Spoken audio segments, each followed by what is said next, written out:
Fair Work has a name and shame list for businesses that don't have correct payroll processes. And they don't care if it's an innocent mistake or intentional wage theft. Non-compliance is non-compliance, and it can cost your business a lot. Last year, the Fair Work Ombudsman recovered $509 million for over 251,000 underpaid workers in a single year. The best way to avoid being part of that statistic is to familiarize yourself with the basics. So in this video, I'm going to show you how to identify and correctly apply different pay components such as allowances and penalty rates, when you're obligated to make deductions from an employee's pay, and how to correctly process overpayments. Ready to go? Let's jump in.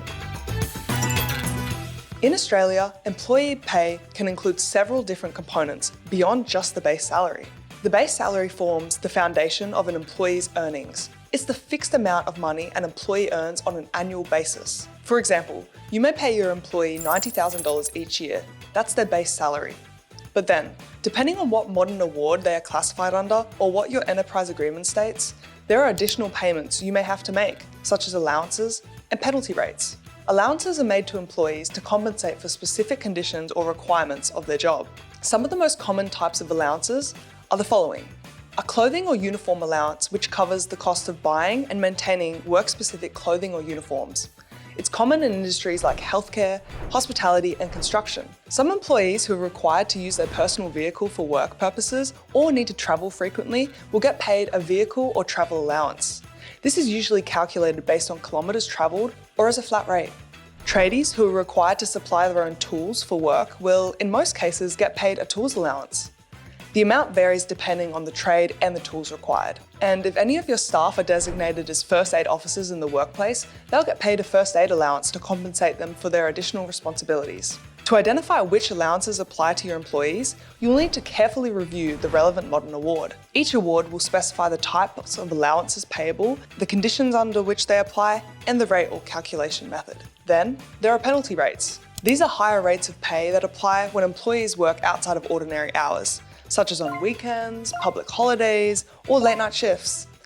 They're designed to compensate employees for the inconvenience and potential social disruption of working these hours. Like allowances, penalty rates are specified in modern awards and can vary significantly between industries. For example, the penalty rates for a restaurant worker on a Sunday will be different from those of a retail worker on the same day. You'll find that most modern awards will require you to pay higher rates to staff that work night shifts, on weekends, early morning shifts, and on public holidays. To apply penalty rates correctly, you'll need to know the days and times that attract penalty rates under the relevant modern award, the applicable penalty rate, multiplier or loading, for example 150% or 200% of the base rate, and how to calculate the penalty rate amount based on the employee's base rate of pay. You might want to consider automated payroll software for these situations, but I'll talk about that a bit later on in this video. So we've covered the basics of allowances and penalty rates.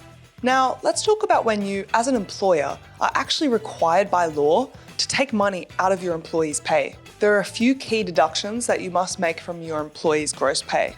The first is income tax. This is probably the most well-known deduction. You're required to withhold a portion of your employee's pay and send it to the Australian Taxation Office, or the ATO. The amount you withhold depends on how much your employee earns and the information they provide in their tax file number, or TFN declaration. Most Australian residents also pay a 2% Medicare levy, which helps fund the public healthcare system.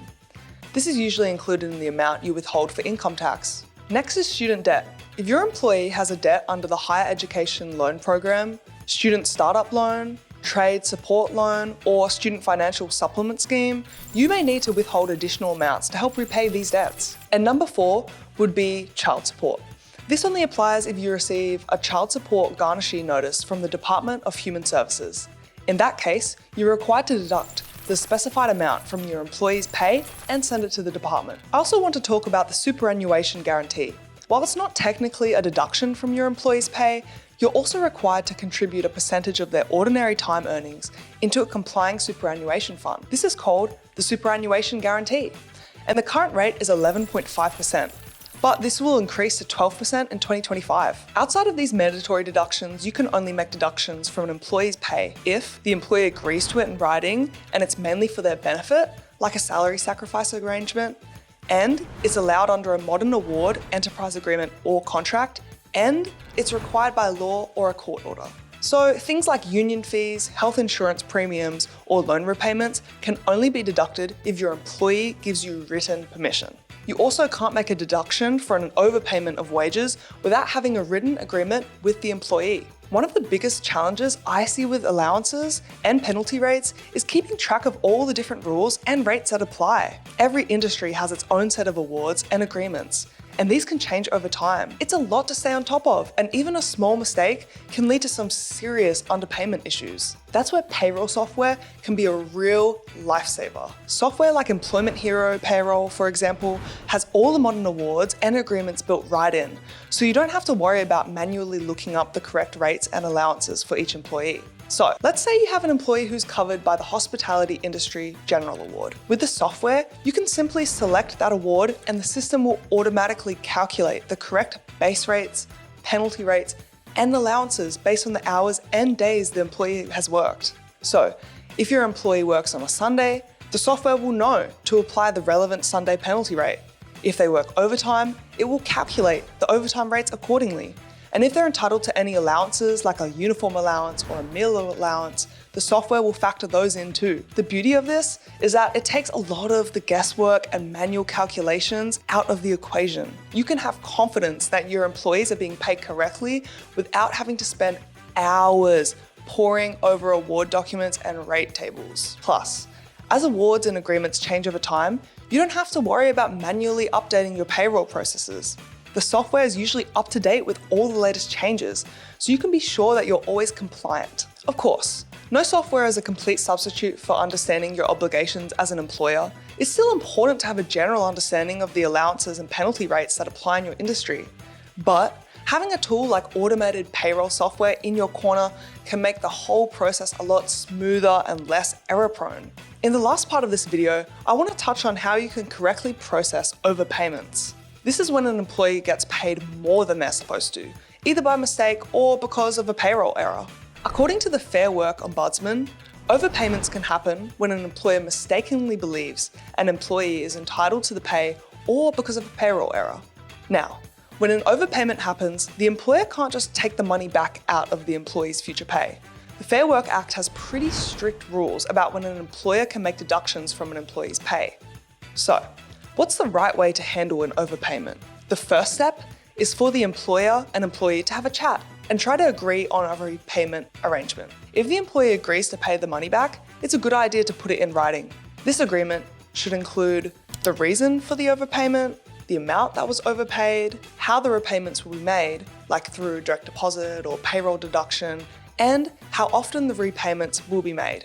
This has to be reasonable. If the employer and employee can't agree on a repayment plan, then the employer should get some legal advice on what to do next. You should keep in mind that even if the overpayment was a genuine mistake, the employer can't just automatically deduct the money from the employee's future pay. The employee has to agree to it in writing. To avoid overpayments in the first place, it's a good idea for companies to have solid payroll processes in place. This could include things like having managers review and approve timesheets and pay increases before they go to payroll, using a good payroll software that can handle award interpretations, and getting advice from HR and payroll professionals. That wraps up part 3 of our Payroll 101 series. Make sure to check out the first 2 videos if you haven't already. See you in the next one.